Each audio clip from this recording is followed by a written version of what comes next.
Hi ಸ್ನೇಹಿತರೆ ಹಾಗೂ ವಿದ್ಯಾರ್ಥಿಗಳೇ, ನಿಮ್ಮೆಲ್ಲರಿಗೂ PS ಎಜುಕೇಶನ್ ಇನ್ಫೋಟೆಕ್ ಚಾನಲ್ಗೆ ಹಾರ್ದಿಕವಾದಂತಹ ಸ್ವಾಗತ. ಇವತ್ತು ರಾಜ್ಯಶಾಸ್ತ್ರ ಪ್ರಶ್ನೋತ್ತರ ಮಾಲೆಯ 5ನೇ ಅಧ್ಯಾಯವನ್ನ ನಿಮ್ಮ ಮುಂದೆ ನಾನು ಪ್ರಸ್ತುತಪಡಿಸಲಿದ್ದೇನೆ.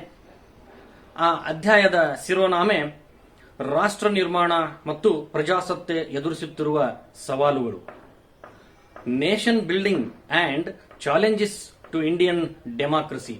ಈ ಒಂದು ಅಧ್ಯಾಯದ ಮೇಲೆ ಬಹಳಷ್ಟು ಪ್ರಮುಖವಾಗಿರುವಂತಹ ಪ್ರಶ್ನೋತ್ತರಗಳನ್ನು ನಾವು ಇವತ್ತಿನ ದಿನ ಈ ಒಂದು ವಿಡಿಯೋದಲ್ಲಿ ಚರ್ಚೆ ಮಾಡೋಣ. ಸ್ನೇಹಿತರೆ, ಮೊದಲಿಗೆ 1 ಅಂಕದ ಪ್ರಶ್ನೆಗಳನ್ನು ನಾವು ನೋಡೋಣ. 1 ಮಾರ್ಕ್ಸ್ ಕ್ವಶನ್ಸ್. ಮೊದಲನೇ ಪ್ರಶ್ನೆ, ರಾಷ್ಟ್ರ ನಿರ್ಮಾಣ ಎಂದರೇನು? ಇದನ್ನ ಮಾರ್ಚ್ 2016ರಲ್ಲಿ ಕೇಳಲಾಗಿತ್ತು. ಉತ್ತರ: ರಾಷ್ಟ್ರ ನಿರ್ಮಾಣ ಎಂಬುದು ಜನರನ್ನು ಸಂಘಟಿಸಿ ಅವರಲ್ಲಿ ಸಾಮರಸ್ಯ ಸಾಧಿಸಿ ಎಲ್ಲರೂ ಒಪ್ಪಿಕೊಳ್ಳುವ ವ್ಯವಸ್ಥೆಯನ್ನು ನಿರ್ಮಿಸುವ ವಿಶಾಲವಾದ ಪ್ರಕ್ರಿಯೆಯಾಗಿದೆ. What is nation building? Nation building is process of uniting people with a sense of nationalism. ಇನ್ನು 2ನೇ ಪ್ರಶ್ನೆ, ಯಾವ ರಾಷ್ಟ್ರವನ್ನು ಸಾಂಸ್ಕೃತಿಕ ವೈವಿಧ್ಯತೆಗಳ ನಾಡು ಎಂದು ಕರೆಯಲಾಗಿದೆ? ಉತ್ತರ: Bharat. Which country is described as the land of cultural diversity? The answer is India. ಇನ್ನು 3ನೇ ಪ್ರಶ್ನೆ, ಯಾವ ರಾಷ್ಟ್ರವನ್ನು ಜನಾಂಗೀಯತೆಯ ನಾಡು ಎಂದು ಕರೆಯಲಾಗಿದೆ?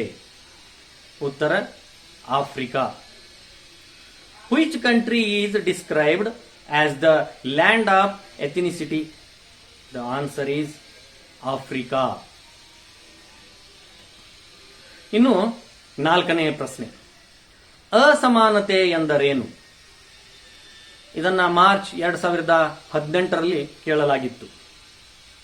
ಉತ್ತರ: ಜಾತಿ, ಲಿಂಗ, ಧರ್ಮ ಮತ್ತು ಅಂತಸ್ತಿನ ಆಧಾರದ ಮೇಲೆ ತಾರತಮ್ಯ ಮಾಡುವ ವ್ಯವಸ್ಥೆ ಅಸಮಾನತೆ ಅನ್ನಿಸಿಕೊಳ್ತಾ ಇದೆ. What is inequality? The answer is inequality means denying of opportunities and privileges to some classes and making discrimination on the basis of caste, religion, gender, birthplace, etc. ಇನ್ನು 5ನೇ ಪ್ರಶ್ನೆ, ಅನಕ್ಷರತೆ ಎಂದರೇನು? ಉತ್ತರ: ಒಬ್ಬ ವ್ಯಕ್ತಿಗೆ ಯಾವುದೇ ಒಂದು ಭಾಷೆಯಲ್ಲಿ ಓದಲು, ಬರೆಯಲು ಮತ್ತು ಅರ್ಥ ಮಾಡಿಕೊಳ್ಳಲಾಗದ ಸ್ಥಿತಿಯನ್ನ ನಾವು ಅನಕ್ಷರತೆ ಅಂತ ಕರೀಬಹುದು. What is illiteracy? The answer is illiteracy means inability of a person to read and write in any language. ಇನ್ನು 6ನೇ ಪ್ರಶ್ನೆ, 86ನೇ ಸಂವಿಧಾನ ತಿದ್ದುಪಡಿ ಕಾಯ್ದೆ RTE ಯಾವಾಗ ಅಂಗೀಕರಿಸಲ್ಪಟ್ಟಿತು? ಉತ್ತರ: 2002. When was the 86th constitutional amendment RTE passed? The answer is 2002. ಇನ್ನು 7ನೇ ಪ್ರಶ್ನೆ, RTE ಯನ್ನು ವಿಸ್ತರಿಸಿರಿ. ಕನ್ನಡದಲ್ಲಿ ನಾವು ಇದನ್ನ ಶಿಕ್ಷಣದ ಹಕ್ಕು ಅಂತೀವಿ. Right to education. Expand RTE. Right to education. ಇನ್ನು 8ನೇ ಪ್ರಶ್ನೆ, ಭಯೋತ್ಪಾದನೆಯ ಮೂಲ ಪದ ಯಾವುದು? ಉತ್ತರ: ಟೆರೆರೆ ಎಂಬ ಲ್ಯಾಟಿನ್ ಭಾಷೆಯ ಪದ ಭಯೋತ್ಪಾದನೆಯ ಮೂಲ ಪದವಾಗಿದೆ. What is the root word of the term terrorism? The answer is Latin word terrere. ಇನ್ನು 9ನೇ ಪ್ರಶ್ನೆ, ಲೋಕಪಾಲರನ್ನು ಯಾರು ನೇಮಿಸುತ್ತಾರೆ? ಉತ್ತರ: ರಾಷ್ಟ್ರಪತಿಗಳು. Who appoints Lokpal? The answer is president. ಇನ್ನು 10ನೇ ಪ್ರಶ್ನೆ, ಪೋಟಾ ವಿಸ್ತರಿಸಿ. ಇದನ್ನ ಉತ್ತರ: ಭಯೋತ್ಪಾದನಾ ನಿಗ್ರಹ ಕಾಯ್ದೆ ಅಥವಾ ಪ್ರಿವೆಂಟೇಷನ್ of terrorism act. Expand POTA. The answer is ಪ್ರಿವೆಂಟೇಷನ್ of terrorism act. ಇನ್ನು 11ನೇ ಪ್ರಶ್ನೆ, ಉಪವಿಸ್ತರಿಸಿ. ಉತ್ತರ ಕಾನೂನು ವಿರೋಧಿ ಚಟುವಟಿಕೆಗಳ ನಿಗ್ರಹ ಕಾಯ್ದೆ ಅಥವಾ unlawful activities prevention act. Expand UAPA. The answer is unlawful activities prevention act. ಇನ್ನು 12ನೇ ಪ್ರಶ್ನೆ. ಕರ್ನಾಟಕದ ಲೋಕಾಯುಕ್ತ ಸಂಸ್ಥೆ ಯಾವಾಗ ಜಾರಿಗೆ ಬಂದಿತು? ಉತ್ತರ 1984. When did Lokayukta institution come into existence in Karnataka? The answer is 1984.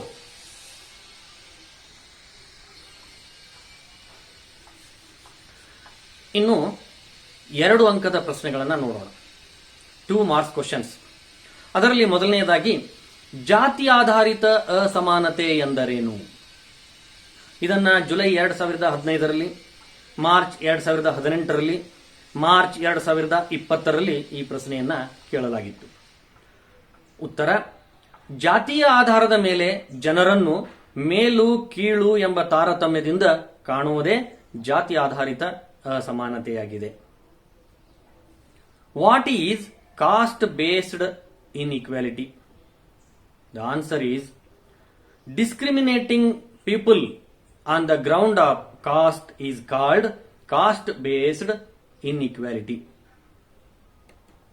ಇನ್ನು 2ನೇ ಪ್ರಶ್ನೆ. ಲಿಂಗಾಧಾರಿತ ಅಸಮಾನತೆ ಎಂದರೇನು?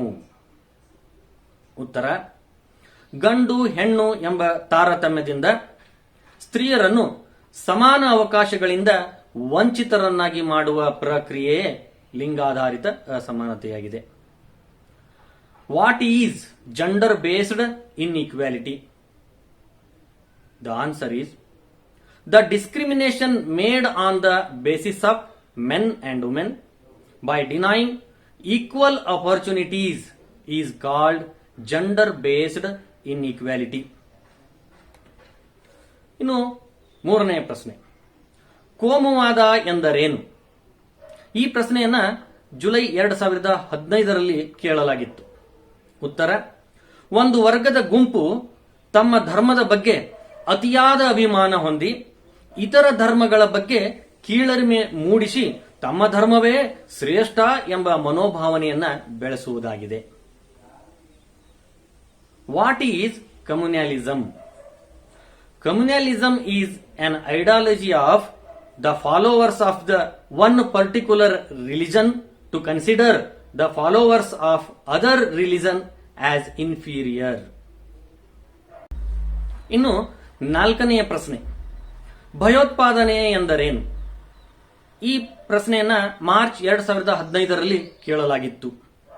ಉತ್ತರ ಒಂದು ಸಂಘಟಿತ ಗುಂಪು ವ್ಯವಸ್ಥಿತವಾದ ಹಿಂಸೆ ರಕ್ತಪಾತ ನಡೆಸಿ ತಮ್ಮ ಮುಖ್ಯ ಗುರಿ ಸಾಧಿಸಿಕೊಳ್ಳಲು ಅನುಸರಿಸುವ ವಿಧಾನಗಳನ್ನು ಭಯೋತ್ಪಾದನೆ ಎನ್ನುವರು. What is terrorism? The answer is terrorism is the use of violence against random civilian targets to create fear for the purpose of fulfil the goal. ಇನ್ನು 5ನೇ ಪ್ರಶ್ನೆ. ಭ್ರಷ್ಟಾಚಾರ ಎಂದರೇನು? ಇದನ್ನ ಕಳೆದ ಪರೀಕ್ಷೆಯಲ್ಲಿ ಮಾರ್ಚ್ 2020ರಲ್ಲಿ ಕೇಳಲಾಗಿತ್ತು. ಉತ್ತರ ವೈಯಕ್ತಿಕ ಲಾಭಕ್ಕಾಗಿ ಅಧಿಕಾರವನ್ನ ದುರುಪಯೋಗಪಡಿಸಿಕೊಳ್ಳುವುದೇ ಭ್ರಷ್ಟಾಚಾರವಾಗಿದೆ. What is corruption? Corruption is an act of accepting any gratification other than legal remuneration for performing an official act. ಇನ್ನು 6ನೇ ಪ್ರಶ್ನೆ. ಉತ್ತಮ ಆಡಳಿತ ಎಂದರೇನು? ಉತ್ತರ ದೇಶದ ಆಡಳಿತ ವ್ಯವಸ್ಥೆಯಲ್ಲಿ ನಿಯಂತ್ರಣ ಪಾರದರ್ಶಕತೆಯಿಂದ ಕೂಡಿರುವ ಮತ್ತು ಆಡಳಿತದಲ್ಲಿ ತಂತ್ರಜ್ಞಾನದ ಬಳಕೆ ಇರುವ ಆಡಳಿತ ವ್ಯವಸ್ಥೆಯೇ ಉತ್ತಮ ಆಡಳಿತ ಆಗಿದೆ. What is good governance? The answer is good governance ensure accountability, transparency and responsiveness which leads to e-governance. ಇನ್ನು 7ನೇ ಪ್ರಶ್ನೆ. ರಾಷ್ಟ್ರೀಯ ಭಾವೈಕ್ಯತೆ ಎಂದರೇನು? ಇದನ್ನೂ ಕೂಡ ಕಳೆದ ಮಾರ್ಚ್ನಲ್ಲಿ 2020 ಈ ಒಂದು ಪ್ರಶ್ನೆಯನ್ನ ಕೇಳಲಾಗಿತ್ತು. ಉತ್ತರ: ಭಾರತದಲ್ಲಿ ವೈವಿಧ್ಯಮಯ ಸಂಸ್ಕೃತಿ ಪರಂಪರೆ ಇದ್ದು ಭಾವನಾತ್ಮಕವಾಗಿ, ಮಾನಸಿಕವಾಗಿ, ರಾಜಕೀಯವಾಗಿ ಎಲ್ಲ ಪ್ರಜೆಗಳನ್ನ ಒಂದುಗೂಡಿಸುವ ಪ್ರಕ್ರಿಯೆಯಾಗಿದೆ. ಇದನ್ನ ನಾವು ಸಿಂಪಲ್ ನಾಗಿ ಹೇಳಬೇಕು ಅಂತಂದ್ರೆ ವಿವಿಧತೆಯಲ್ಲಿ ಏಕತೆಯನ್ನ ಸಾಧಿಸುವುದಾಗಿದೆ ಅಂತ ಅನ್ಬಹುದು. What is national integration? The answer is it is the process of uniting the people psychologically, emotionally and politically. ಇನ್ನು 8ನೇ ಪ್ರಶ್ನೆ, ಲೋಕಾಯುಕ್ತ ಎಂದರೇನು? ಉತ್ತರ: ಭ್ರಷ್ಟಾಚಾರ ಮತ್ತು ದುರಾಡಳಿತದ ವಿರುದ್ಧ ನಾಗರಿಕರ ದೂರುಗಳನ್ನು ಪರಿಶೀಲಿಸಿ ಕ್ರಮ ಕೈಗೊಳ್ಳಲು ನೇಮಕವಾದ, ಭ್ರಷ್ಟಾಚಾರ ನಿಗ್ರಹಿಸಲು ಇರುವ ರಾಜ್ಯ ಸರ್ಕಾರದ ಸಂಸ್ಥೆಯೇ Lokayukta. What is Lokayukta? Lokayukta is an institution which looks into act of administrative corruption at the state government level. Thank you. ಸ್ನೇಹಿತರೆ, ಈ ಒಂದು ವಿಡಿಯೋ ನಿಮಗೆ ಸರಿ ಅನಿಸಿದ್ರೆ, ನಿಮಗೆ ಲೈಕ್ ಆಗಿದ್ರೆ ಲೈಕ್ ಬಟನ್ ಅನ್ನ ಒತ್ತಿ, ಈ ಚಾನಲ್ ಅನ್ನ ಸಬ್ಸ್ಕ್ರೈಬ್ ಮಾಡಿ, ಬೆಲ್ ಐಕಾನ್ ಅನ್ನ ಒತ್ತಿ, ಚಾನಲ್ ಗ್ರೋ ಆಗ್ಲಿಕ್ಕೆ ತಾವು ಸಹಕಾರ ನೀಡಬೇಕು ಅಂತ ತಮ್ಮಲ್ಲಿ ನಾನು ಕೇಳ್ಕೊಳ್ತಾ ಇದ್ದೇನೆ. ಧನ್ಯವಾದ.